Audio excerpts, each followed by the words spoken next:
niyo ba na ang National Flag Day ay hindi lang basta tungkol sa watawat, kundi ito ay simbolo ng tapang, pagkakaisa at pagmamahal sa bayan.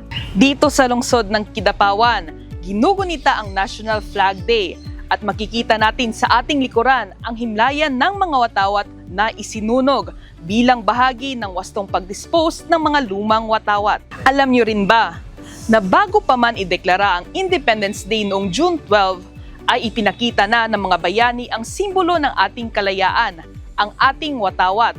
At ito ay unang iwinagayway at nasilayan sa unang pagkakataon noong May 28, 1898 matapos tayong masakop ng mga Espanyol sa Imus, Cavite. Ang ating watawat ay hindi lang tela na itinataas, kundi kasaysayan at sakripisyo ng bawat Pilipino.